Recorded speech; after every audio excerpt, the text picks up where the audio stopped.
NEET പ്രക്ഷോഭവുമായി ബന്ധപ്പെട്ട് Alappuzha head post ഓഫീസിൽ നടത്തിയ പ്രതിഷേധ പ്രകടനത്തിനിടെ ആലപ്പുഴ CI അതിക്രമപരവും അപമാനകരവുമായി പെരുമാറിയെന്ന് ആരോപിച്ച് youth Congress vice president Aritha Babu ആഭ്യന്തര വകുപ്പ് മന്ത്രി രമേശ് ചെന്നിത്തലയ്ക്ക് പരാതി നൽകി.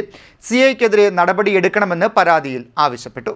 നീറ്റ് ചോദ്യപേപ്പർ ചോർച്ചയുമായി ബന്ധപ്പെട്ട് ഡൽഹിയിലെ ജന്തർ മന്ദറിൽ സംഘടിപ്പിച്ച സമരത്തിൽ പ്രതിപക്ഷ നേതാവ് Rahul Gandhi, Priyanka Gandhi MP, KC Venugopal MP ഉൾപ്പെടെയുള്ള കോൺഗ്രസ് നേതാക്കൾക്കും സമരത്തിൽ പങ്കെടുത്ത വിദ്യാർത്ഥികൾക്കും നേരെ പോലീസ് നടത്തിയ ബലപ്രയോഗത്തിലും ആക്രമണത്തിലും പ്രതിഷേധിച്ചുകൊണ്ട് യൂത്ത് കോൺഗ്രസ് കഴിഞ്ഞ ദിവസം ആലപ്പുഴ ഹെഡ് പോസ്റ്റ് ഓഫീസിൽ മാർച്ച് നടത്തുന്നതിനിടെ തന്നോട് ആലപ്പുഴ CI വിനീഷ് അതിക്രമപരവും അപമാനകരവുമായി പെരുമാറി എന്ന് ആരോപിച്ചുകൊണ്ടാണ് യൂത്ത് കോൺഗ്രസ് സംസ്ഥാന വൈസ് പ്രസിഡന്റ് അരിത ബാബു ആഭ്യന്തര വകുപ്പ് മന്ത്രിക്ക് പരാതി നൽകിയിരിക്കുന്നത്. ഹെഡ് പോസ്റ്റ് ഓഫീസിലേക്ക് സമാധാനപരമായി പ്രതിഷേധ പ്രകടനം നടത്തുമ്പോൾ യാതൊരു പ്രകോപനവുമില്ലാതെ ആലപ്പുഴ CI വിനീഷ് തന്നോട് മോശവും നിയമവിരുദ്ധവുമായ രീതിയിൽ പെരുമാറുകയായിരുന്നുവെന്നാണ് അരിത ബാബു പരാതിയിൽ പറയുന്നത്. തന്റെ വസ്ത്രത്തിൽ കയറിപ്പിടിച്ച് ബലമായി പോസ്റ്റ് ഓഫീസിനകത്ത് നിന്ന് പുറത്തേക്ക് തള്ളുകയും പൊതുസ്ഥലത്ത് വെച്ച് അപമാനകരവുമായ ഭാഷ ഉപയോഗിച്ച് അധിക്ഷേപിക്കുകയും ചെയ്തതായി ഹരിത പരാതിയിൽ പറയുന്നു.